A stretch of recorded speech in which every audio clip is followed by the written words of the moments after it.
నమస్తే welcome to Shri power news. ముందుగా headlines. విదేశీ పర్యటనకు బయలుదేరిన ముఖ్యమంత్రి వైఎస్ జగన్మోహన్ రెడ్డి దంపతులు సీఎం జగన్ కు వీడ్కోలు పలికిన పలువురు మంత్రులు, ఎమ్మెల్యేలు. టీడీపీ అధినేత చంద్రబాబు నాయుడుకు భద్రత పెంచిన కేంద్ర ప్రభుత్వం 24 మంది బ్లాక్ క్యాట్ కమాండర్స్ తో భద్రత పెంపు. ఓటమి సరళిని చూసి దాని ప్రజా వ్యతిరేక ఓటు అనుకోవద్దన్న వైసీపీ ప్రధాన కార్యదర్శి సజ్జల రామకృష్ణారెడ్డి ఈ ఎన్నికల్లో వైసీపీ విజయంపై పూర్తి విశ్వాసంతో ఉన్నామని స్పష్టీకరణ. ముఖ్యమంత్రి వైఎస్ జగన్మోహన్ రెడ్డి విదేశీ పర్యటనకు బయలుదేరి వెళ్లారు. శుక్రవారం రాత్రి 10:30 ఆయన తాడేపల్లిలోని తన నివాసం నుంచి సతీ సమేతంగా గన్నవరం విమానాశ్రయానికి చేరుకుని ప్రత్యేక విమానంలో లండన్ వెళ్లారు. తిరిగి ఆయన జూన్ 1వ తేదీన రాష్ట్రానికి తిరిగి వస్తారు. విమానాశ్రయంలో సీఎం జగన్ కు డిప్యూటీ సీఎం కొట్టు సత్యనారాయణ, మంత్రి జోగి రమేష్, ప్రభుత్వ విప్లో Chevireddy Bhaskar Reddy, Samineni Udayabhanu, MLC Talasila Raghuram, Arun Kumar, MLA Vishnu, MP Suresh వీడ్కోలు పలికారు. టీడీపీ అధినేత చంద్రబాబు నాయుడుకు కేంద్ర సర్కార్ భద్రత పెంచింది. మొత్తం 24 మంది ఎస్పీజీ బ్లాక్ క్యాట్ కమాండర్స్ తో ఆయనకు భద్రత కల్పించనున్నారు. 2 బ్యాచ్లుగా 12-12 విధానంలో విధులు నిర్వహించనున్నారు. ఎన్నికల అనంతరం ఆంధ్రప్రదేశ్లో జరుగుతున్న ఆందోళన నేపథ్యంలో ఆయనకు భద్రత పెంచినట్లు సమాచారం. జూన్ 19 వరకు అప్రమత్తంగా ఉండాలని అధికారులను రాష్ట్ర నిఘా విభాగం హెచ్చరించింది. ఎన్నికల ఫలితాల తర్వాత రాష్ట్రంలో ప్రతీకార దాడులకు అవకాశం ఉందని తెలిపింది. జూన్ 19 వరకు పోలీసు బలగాలు అప్రమత్తంగా ఉండాలని సూచించింది. ఏపీఎస్పీ బలగాలను పంపుతామని, అవసరమైతే కేంద్ర సాయుధ బలగాలను మోహరించాలని పేర్కొంది. జిల్లాల ఎస్పీలకు సందేశం పంపింది. ఇప్పటికే సమస్యాత్మక ప్రాంతాలు గుర్తించింది. ఆ ప్రాంతాల్లో ఘర్షణలు తలెత్తకుండా చర్యలు తీసుకోవాలని చెప్పింది. ఓటమి సరళిని చూసి దాని ప్రజా వ్యతిరేక ఓటు అనుకోవద్దని వైసీపీ ప్రధాన కార్యదర్శి సజ్జల రామకృష్ణారెడ్డి చెప్పారు. ఈ ఎన్నికలు వైసీపీ విజయంపై పూర్తి విశ్వాసంతో ఉన్నామని, గతంలో కంటే ఈసారి ఎక్కువ సీట్లు వస్తాయని ధీమా వ్యక్తం చేశారు. చంద్రబాబు నాయుడు పూర్తిగా నెగిటివ్ క్యాంపెయిన్ చేస్తున్నారని, ఆయనకే నమ్మకం లేదని అన్నారు. కుప్పంలో కూడా వైసీపీ గెలవబోతుందని చెప్పారు. వైసీపీ ప్రధాన కార్యదర్శి సజ్జల రామకృష్ణారెడ్డి మీడియాతో మాట్లాడుతూ కుట్రపూరితంగానే కొందరు అధికారులను ఎన్నికల విధుల నుంచి తప్పించారని విమర్శించారు. జగన్ చేసిన ప్రచారం ప్రజల్లోకి బలంగా వెళ్లిందని చెప్పారు. ల్యాండ్ టైటిలింగ్ యాక్టుపై చంద్రబాబు నాయుడు తప్పుడు ఆరోపణలు చేస్తారని సజ్జల విమర్శించారు. తాడిపత్రి ఎమ్మెల్యే పెద్దిరెడ్డి ఇంట్లో సీసీటీవీలను పోలీసులు ధ్వంసం చేయటం ఏంటని ప్రశ్నించారు. పోలీసులు చేసిన దాడిపై ఈసీకి ఫిర్యాదు చేయబోతున్నామని చెప్పారు.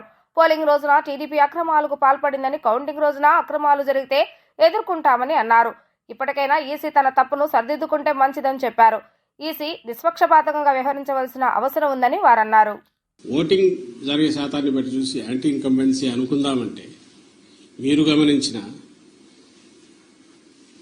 జగన్మోహన్ రెడ్డి గారి మీద అంత వ్యతిరేకత పెంచుకుని ఈ వర్గాలు ఏ వర్గాల కోసం అయితే నిలబడినాడు, వాళ్ళు రావడానికి అంత ఇది రీజన్ కనపడత లేదు. వీళ్ళందరూ చంద్రబాబు నాయుడు కానీ ఆయన పార్టీ కానీ పెట్టిన సూపర్ 6 అనే ఇది కానీ, లేదా ఆయన అర్జెంటుగా తెచ్చుకోవాలి వాళ్ళ కోరికిందా అని చూద్దామంటే అంతా అటువైపు కనపడలేదు. ఎందుకంటే చంద్రబాబు నాయుడికే తన అజెండా మీద నమ్మకం లేదు. ఆయన సూపర్ 6 గురించి కూడా ప్రచారం చేసుకోవాలి.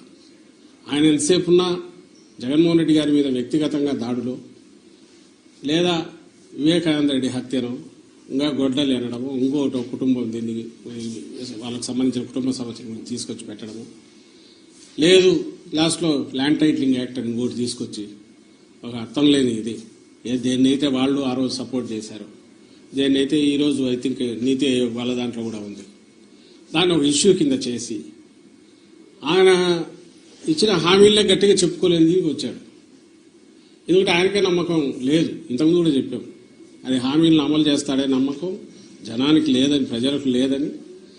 అది ఆయనకు అవగాహన ఉంది కాబట్టి అది వదిలేసి కేవలం వైఎస్ఆర్ కాంగ్రెస్ పార్టీని, లేదా వైఎస్ఆర్ కాంగ్రెస్ పార్టీ నాయకులను, అందరికంటే ముఖ్యంగా జగన్మోహన్ రెడ్డి గారిని వ్యక్తిగతంగా దూషిస్తూ మొత్తం వాళ్ళ క్యాంపెయిన్ అంతా దాంట్లో నడిచింది. సో ఆ నేపథ్యంలో ప్రజలు ఆయన ఇచ్చిన హామీల మీద నమ్ముకొని వచ్చుంటున్నారనడానికి అది కనపడట్లా. ఉంటే ఆయనే చెప్పేవాడు దాని గురించి, వాళ్ళు దాని గురించి మాట్లాడేవాళ్ళు. వేరే మా నాయకుడు ఆయన మొత్తం ఒకే థీమ్ మీద మీరు గమనిస్తే ఈ 5 ఏళ్ల పాటు తాను రాష్ట్ర అభివృద్ధికి సంక్షేమం ద్వారా, లేదా మొత్తం డీసెంట్రలైజేషన్ ఆఫ్ పరిపాలన, సుపరిపాలన అందించడం ద్వారా తాను ఏం చేశాడో ఇవే చెప్పాడు. ఇవి కంటిన్యూ కావాలా అనుకుంటే నన్ను దీవించండి అని అడిగాడు. ఈ థీమ్ బలంగా కంటిన్యూస్ జనంలోకి వెళ్తూ వచ్చింది. మేము ఎప్పుడు చెప్తుండేవాళ్ళం కదా, 87% లబ్ధిదారులు ఏదో ఒక రూపంలో బెనిఫిట్ పొందిన వాళ్ళందరూ అవును ఇది నిజం అనుకున్నారు. కరెక్టే కదా, ఇది కంటిన్యూ అయితే మా బతుకుల్లో ఇంకా మెరుగైన మెలుపు వస్తుంది, మేలు మలుపు వస్తుంది, ఇంకా వెలుగు పెరుగుతుంది, కుటుంబం అభివృద్ధి జరుగుతుంది అని వాళ్ళు నమ్మారు. వైసీపీకి ప్రతిపక్ష హోదా కూడా దక్కదని మాజీ మంత్రి దేవినేని ఉమామహేశ్వరరావు శపథం చేశారు. వైసీపీ కేబినెట్ లో ఉన్న 40 మంత్రులు ఓడిపోతారని, వైసీపీకి ఘోర పరాజయం తప్పదని అన్నారు.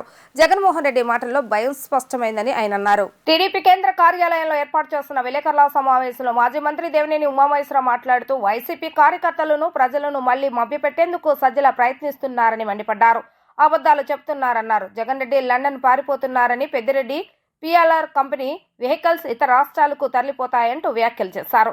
రాష్ట్రంలో జరుగుతున్న అల్లర్లకు కీలక స్థానాల్లో బాధ్యత కలిగిన అధికారులను నియమించకపోవడానికి సీఎస్ జవహర్ రెడ్డి బాధ్యత వహించాలని స్పష్టం చేశారు.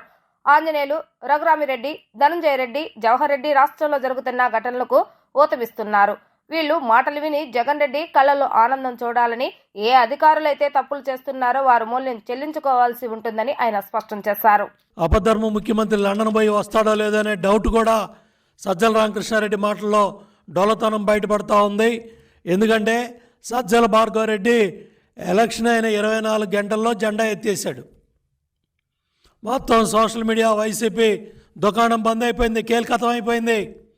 మొత్తం దుకాణం సర్దేశారు. మొత్తం సజ్జల భార్గవరెడ్డి జెండా ఎత్తేసి హైదరాబాద్ వెళ్ళిపోయాడు, పక్క రాష్ట్రాలకు వెళ్ళిపోయాడు. ఇవాళ నీ కొడుకే జెండా ఎత్తేసి వెళ్ళిపోతే నిన్న కార్యకర్తల నాయకులు కన్నీళ్లు తొడటానికి, వాళ్ళని ఓదార్చడానికి నిన్న జగన్ రెడ్డి మాటల్లో కాన్ఫిడెన్స్ కార్యకర్తలకి నాయకులు దక్కపోయేపాటికి మళ్ళీ ఉదయం సజ్జల రామకృష్ణారెడ్డి వచ్చి మీడియా ముందు మళ్ళీ అసత్యాలు, అబద్ధాలు ప్రచారం చేస్తూ ఉన్నాడు. పూర్తిగా ఇవాళ ఏదైతే చీఫ్ సెక్రటరీ జవహర్ రెడ్డి బాధ్యత వహించాలి, ఈ అల్లర్లకు కానీ ఈ జరిగిన కార్యక్రమాలన్నీ కూడా ఏదైతే కీలకమైన స్థానాల్లో బాధ్యత గల అధికారులని పెట్టకపోవటం, తాడేపల్లి ప్యాలెస్ నుంచి ఈరోజుకి కూడా అక్కడ ధనంజయ రెడ్డి కావచ్చు, సజ్జల రామకృష్ణారెడ్డి కావచ్చు, రఘురామరెడ్డి కావచ్చు, ఎవరైతే అధికారులు ఉన్నారో వీళ్ళందరి కనుసన్నల్లో ఈ కార్యక్రమాలు జరుగుతున్నాయి. రే రమణ చూడండిరా, ఆడికి మందులు ఇప్పిండ్రా అని ప్రజలు మాట్లాడుకుంటా ఉన్నారు. ప్రజలు నవ్వుకుంటా ఉన్నారు. మేము ఓట్లేసింది కూటమికి, వీళ్ళ పిచ్చి ప్రలాపనలేంటి, వీళ్ళ పిచ్చి మాటలేంటి, ఎవరನ್ನು నమ్మిస్తారు, ఎవరನ್ನು నమ్మగలుగుతారు, చేసిన మోసాలు దానిలేదా, చేసిన అరాచకాలు దానిలేదా, ఇంకా ఈ రాష్ట్రాన్ని శ్మశానం చేసి ఇంకా ఏం దోచుకుందామని అర్రులు దాస్తున్నారు. ఇంకా ఏం దోచుకోవటానికి మీరు మళ్ళీ ఈ పిచ్చి మాటలు మాట్లాడుతున్నారని కూడా ప్రజలు చాలా క్లారిటీగా ప్రజలు క్లియర్గా ఉన్నారు.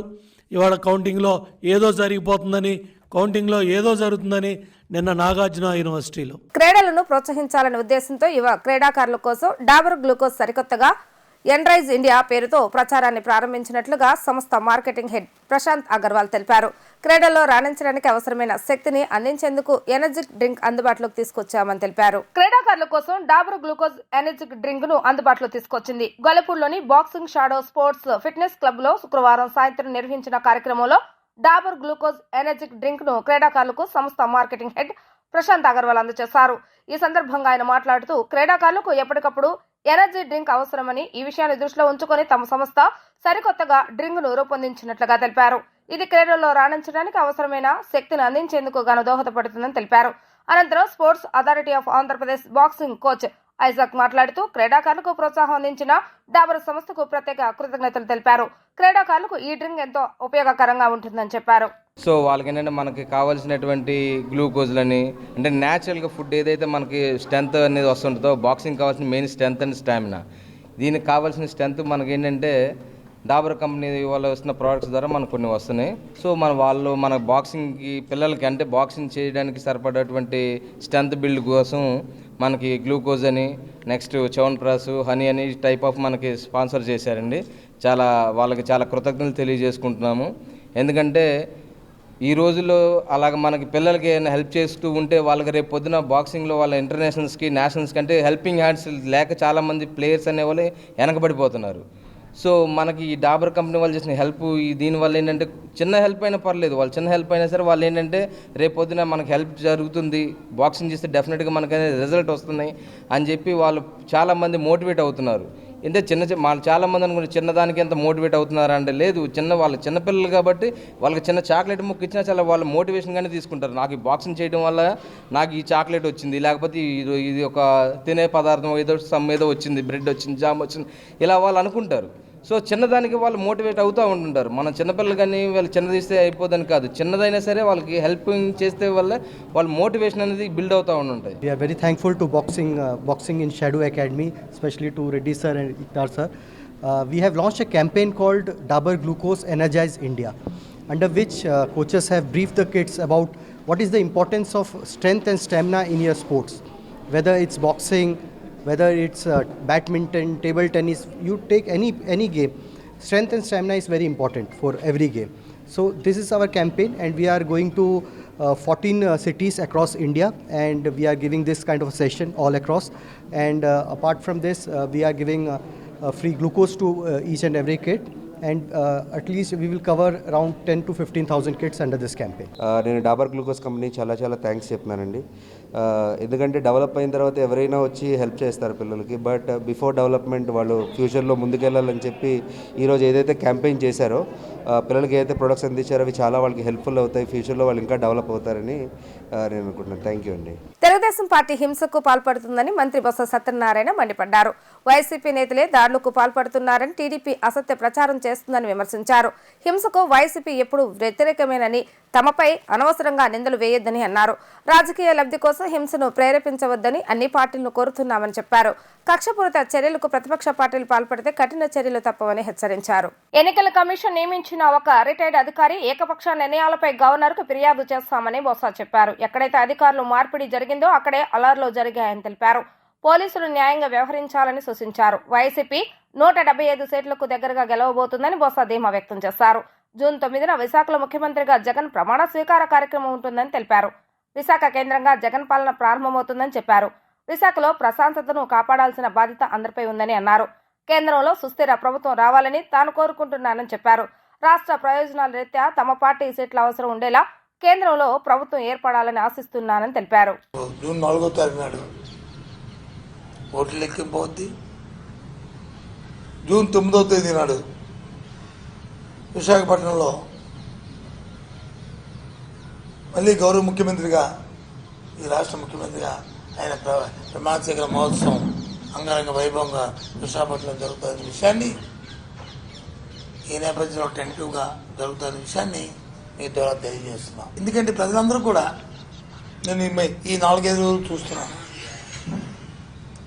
ఎక్కడికి వెళ్ళినా నవముఖాలతో బాబు మళ్ళీ మా బాబు రావాలి, మళ్ళీ మాకు వచ్చి 1వ తారీఖు పెన్షన్ రావాలి, మళ్ళీ మా పిల్లల చదువులు భవిష్యత్తు బాగోవాలి, చదువులు బాగా ఉండాలి అనే మాట ఎక్కడికి వెళ్ళినా సరే వినిపిస్తుంది. అదే సహనం కోల్పోయిన తెలుగుదేశం పార్టీ ఆస్థానంతో ఎక్కడో చంద్రబాబు సంఘటనలు చేస్తూ భయప్రాంతం చేయడానికి మేకపోతు గాంభీర్యాన్ని ప్రదర్శిస్తూ చేస్తూనే మనం చూస్తున్నాం. దానికంటే ఎక్కువగా ఇలాగ ఎప్పుడు చెప్తుంటాడు జగన్మోహన్ రెడ్డి గారు, మా తండ్రి అడుగు 1 అడుగు వేస్తే నేను 2 అడుగులు ముందేస్తాను. ఈ అంశంలో కూడా 2 అడుగులు ముందేసి ప్రజలకు చేరువై ప్రజల ఉదయాల్లో గూడు కట్టుకుని మా టార్గెట్ 175 ఉందో దాని దగ్గరలోనే విజయం రాబోతుంది. టెంటటివ్గా జూన్ 9వ తేదీ నాడు విశాఖపట్నంలో అంగరంగ వైభవంగా అక్కడ ప్రమాణ స్వీకారం మహోత్సవం జరగబోతుందని తెలియజేస్తున్నాం. జరగాలని కోరుకుంటున్నాం. సంక్షేమంగానే అభివృద్ధి చూసి పెద్ద ఎత్తున వచ్చారు. జగన్మోహన్ రెడ్డి లాంటి వ్యక్తి కానీ నాయకుడు కానీ లేకపోతే మళ్ళీ మనకు కష్టాలు వస్తాయి, మళ్ళీ మనకు జన్మభూమి కమిటీ వస్తాయి, మళ్ళీ అవినీతి వస్తుంది, మళ్ళీ మధ్యవర్తులు వస్తారు, మళ్ళీ దోపిడీ జరుగుతుంది, మళ్ళీ పెద్దవాడికే అవకాశం వస్తుంది, అవినీతి పడికే మళ్ళీ ముందుకు వస్తాడు అనే దాంతో ప్రజలు ముందుకు వచ్చి అంత వేశారు. వైద్యుల నిర్లక్ష్యం కారణంగా తమ పాప పేర్ల రికిత మృతి చెందిందని ఎంజీ నాయుడు హాస్పిటల్ ఎదుట కుటుంబ సభ్యులు బంధువులు నిరసన వ్యక్తం చేశారు. హాస్పిటల్కి పెద్ద ఎత్తున పోలీసులు చేరుకున్నారు. నిర్లక్ష్యం వహించిన వైద్యులపైన, ఆసుపత్రి యాజమాన్యంపైన చర్యలు తీసుకోవాలని వారు డిమాండ్ చేశారు. వైద్యం వికటించి యువతి మృతి చెందిన ఘటన విజయవాడ ఎంజే నాయుడు హాస్పిటల్లో చోటు చేసుకుంది. డాక్టర్ నిర్లక్ష్యం కారణంగానే యువతి మృతి చెందిందంటూ హాస్పిటల్ ఎదుట కుటుంబ సభ్యులు బంధువులతో కలిసి నిరసన చేపట్టారు. ఈ సందర్భంగా కుటుంబ సభ్యులు మాట్లాడుతూ గతంలో కాలుకు సర్జరీ చేసి ప్లేట్స్ అమర్చారని, దానిని తీపించేందుకు బుధవారం హాస్పిటల్లో చేరటం జరిగిందన్నారు. సాయంత్రం 6:30 ఆపరేషన్ థియేటర్కు తీసుకుని వెళ్లిన వైద్యులు రాత్రి 10:30 వరకు ఎటువంటి సమాధానం చెప్పలేదని, పదే ప్రశ్నించగా ఆపరేషన్ మధ్యలో ఫిట్స్ వచ్చిందని వైద్యులు చెప్పారని వాపోయారు. రికిత పూర్తి ఆరోగ్యంతో ఆపరేషన్ థియేటర్కు వెళ్లిందని, పూర్తి వైద్యులు నిర్లక్ష్యం కారణంగానే తమ పాప మృతి చెందిందని రికిత తండ్రి ఆవేదన వ్యక్తం చేశారు. నిర్లక్ష్యం వహించిన వైద్యులపై కఠిన చర్యలు తీసుకోవాలని డిమాండ్ చేశారు. 5 years బ్యాక్ కాలు కొంచెం వంకరగా ఉందని చెప్పనేసి ఇదే ఎంజీ నాయుడు హాస్పిటల్లో ఆపరేషన్ చేయించాము. ఆ ప్లేట్ రిమూవ్ కోసం బుధవారం ఉదయం తీసుకొచ్చాము. 4ంటికి ఆపరేషన్ థియేటర్లో తీసుకెళ్ళి ఎనస్థీషియా ఇవ్వడం వల్ల ఎనస్థీషియా ఫెయిల్యూర్ అయ్యి పాప చనిపోయిందండి. వాళ్ళు రాత్రి 10:30-11 వరకు కూడా మాకు ఏ విషయం చెప్పలేదండి. వాళ్ళు వెంటిలేటర్ల మీద పెట్టి అది ట్రై చేస్తున్నాం, ఇది ట్రై చేస్తున్నాం అని మాకు రాత్రి 11ంటికి చెప్పారండి. నిన్న ఉదయం అంత బాగుంది, చాలా బాగుందండి, బీపీ కంట్రోల్ అయితే వెంటిలేటర్ కూడా తీసేయచ్చు అని చెప్పనేసి వాళ్ళు మమ్మల్ని అంతా మభ్యపెట్టి ఇవాళ ఉదయం బీపీ డౌన్ అయిపోయింది అని చెప్పనేసి ప్రాణం పోయిందని చెప్పారండి. మేము 4 గంటలకి మేము వచ్చామండి ఈ ప్లేట్ రిమూవింగ్ కోసం. అది రాత్రి 10:30కి మాకు డాక్టర్ ఒక అతను బయటకు వస్తే మాకు ఈ న్యూస్ తెలిసిందండి. వాళ్ళంతా వాళ్ళు చెప్పలేదండి. అంటే ఒకరిని కూడా చూసుకునే అవకాశం లేదండి. ఇవాళ చూడటానికి అవకాశం ఇచ్చారు, నిన్న కూడా చూడటానికి అవకాశం ఇచ్చారు. నిన్న బాగుందని చెప్తున్నారు. ఇప్పుడు మాకు వెంటిలేటర్ల మీద పెట్టేసి శాచురేషన్స్ అన్నీ కూడా చూపిస్తున్నారండి. అది ఏం జరుగుతుందన్న సంగతి సామాన్య మానవుడికి తెలియదు కదండి. మనం డాక్టర్ని నమ్ముకొని డాక్టర్ దగ్గర తీసుకొస్తాం, డాక్టర్ దైవం అని చెప్పి. డాక్టర్ అన్యాయం చేస్తే ఎవరు చెప్పుకోవాలి? ఈ యాజమాన్యాన్ని ఖండించాలి, హాస్పిటల్ని సీజ్ చేయాల్సిందిగా కోరుతున్నాం మేము. చాలా అన్యాయం అండి. ఇప్పుడు రిపోర్ట్ ఇచ్చి ఇంకో డాక్టర్ దగ్గర పిలిపిద్దామా, ఏం జరుగుతుంది, ఇంతకన్నా బెటర్ ట్రీట్మెంట్ మీరు ఏమైనా కావాలంటే అని కూడా మమ్మల్ని అడగలేదండి. మాకు బాగుందని చెప్పి మొక్కి పెడుతున్నారు. డాక్టర్ బాగుందంటే మనం బాగుందనుకుంటాం కానీ మనం బ్యాడ్గా ఆలోచించాం కదండి. అలా జరిగింది. ఏది మభ్యపెట్టి బుధవారం రాత్రే ఇల్లు ప్రాణం పోయి ఉంటుంది, వెంటిలేషన్ మీద పెట్టి మాకు అంతా కూడా మభ్యపెట్టి ఇవాళ ఉదయం 2 days చేశారు. వాళ్ళ డాడీని బాగా మభ్యపెట్టారండి. బాగుంది, అది చేస్తున్నాం, ఇచ్చేస్తున్నాం, అసలు పల్స్ ఇంకా కొంచెం ఇంప్రూవ్మెంట్ అయితే బాగుంటుందని నిన్న ఈవినింగ్ డాక్టర్ గారు కూడా వచ్చారు. ఆయన కూడా చెప్పారు ఎనస్థీషియా ఫెయిల్యూర్ వల్ల ఇదంతా జరిగిందని చెప్పనేసి. ఎంత యాక్టివ్గా ఉన్న పాప, ఏమన్నా 70 years 80 years అయితే బీపీనో షుగరో లేకపోతే హార్ట్ అటాక్ ఉందని చెప్పనేసి ఎనస్థీషియా వల్ల ఫెయిల్యూర్ అయింది అనుకోవచ్చు. ఎంత యంగ్గా ఉన్న పాపని నడుచుకుంటూ వచ్చి ఆ అమ్మాయి బండి వేసుకొచ్చింది కూడా అండి. వాళ్ళ డాడీ ఒక బండి, అమ్మాయి ఒక బండి వేసుకొచ్చింది హాస్పిటల్లో ఆపరేషన్ ప్లేట్ రిమూవ్ చేయించుకోవడానికి. అలాంటి పాపని అన్యాయంగా పొట్టన పెట్టుకున్నారండి డాక్టర్లు. ఈ డాక్టర్లందరినీ ఎంతమంది అయితే వచ్చారో ఈ టీం అందరినీ కూడా సస్పెండ్ చేయాల్సి కోరుతున్నాము. వాళ్ళు పెద్దనండి, పాప పెద్దనండి. ఈ టీం మొత్తాన్ని సస్పెండ్ చేయాలి, హాస్పిటల్ కూడా క్లోజ్ చేయాలని మీ మీడియా తరఫున కూడా కోరుకుంటున్నాం. మీరందరూ కూడా సపోర్ట్ ఇస్తే మాకు చాలా బాగుంటుంది. ఉక్కుపోత వడగాళ్లతో ఉక్కిరిబిక్కిరవుతున్న ఆంధ్రప్రదేశ్ ప్రజలకు వాతావరణ శాఖ చల్లని కబురు చెప్పింది. దక్షిణ కర్ణాటక నుంచి తూర్పు విదర్భ వరకు విస్తరించి ఉన్న ద్రోణి కారణంగా ఏపీ వ్యాప్తంగా 3 రోజుల పాటు వర్షాలు కురుస్తాయని వాతావరణ శాఖ తెలిపింది. రాయలసీమ, ఉత్తర కోస్తాలో ఉరుములు, పిడుగులతో కూడిన వర్షాలు పడతాయని హెచ్చరించింది. మండే ఎండలతో సతమతమైన ఏపీ వాసులు గత కొద్ది రోజులుగా వర్ణుడు పలకరిస్తున్నాడు. పలు ప్రాంతాల్లో ఓ మోస్తారు వర్షం పడుతుంది. ఈ క్రమంలోనే ఏపీలో మరో 3 రోజుల పాటు వర్షం పడే అవకాశం ఉందని వాతావరణ శాఖ అంచనా వేసింది. దక్షిణ కర్ణాటక నుంచి తూర్పు విదర్భ వరకు విస్తరించి ఉన్న ద్రోణి కారణంగా ఏపీ వ్యాప్తంగా మరో 3 రోజుల పాటు వర్షాలు కురుస్తాయని వాతావరణ శాఖ తెలిపింది. రాయలసీమ, ఉత్తర కోస్తాలో ఉరుములు, పిడుగులతో కూడిన వర్షాలు పడతాయని వెల్లడించింది. అలాగే తీరం వెంబడి గంటకు 30 నుంచి 40 కిలోమీటర్ల వేగంతో గాలులు వీస్తాయని పేర్కొంది. మరోవైపు మే 21 నుంచి ఏపీ వ్యాప్తంగా పగటిపూట ఉష్ణోగ్రతలు సాధారణం కంటే కాస్త అధికంగా నమోదయ్యే అవకాశం ఉందని అంచనా. వార్తలు ముగించే ముందు హెడ్లైన్స్ మరొకసారి. విదేశీ పర్యటనకు బయలుదేరిన ముఖ్యమంత్రి వైఎస్ జగన్మోహన్ రెడ్డి దంపతులు. సీఎం జగన్ కు వీడ్కోలు పలికిన పలువురు మంత్రులు, ఎమ్మెల్యేలు. టీడీపీ అధినేత చంద్రబాబు నాయుడుకు భద్రత పెంచిన కేంద్ర ప్రభుత్వం. 24 మంది బ్లాక్ క్యాట్ కమాండర్స్ తో భద్రత పెంపు. ఓటమి సరళిని చూసి దాని ప్రజా వ్యతిరేక ఓటు అనుకోవద్దన్న వైసీపీ ప్రధాన కార్యదర్శి సజ్జల రామకృష్ణారెడ్డి ఈ ఎన్నికల్లో వైసీపీ విజయంపై పూర్తి విశ్వాసంతో ఉన్నామని స్పష్టీకరణ. ఇవి ఈరోజు వార్తా విశేషాలు. మరలా 3 ప్రసారమయ్యే వార్తల్లో మళ్ళీ కలుద్దాం. అంతవరకు సెలవు. నమస్కారం.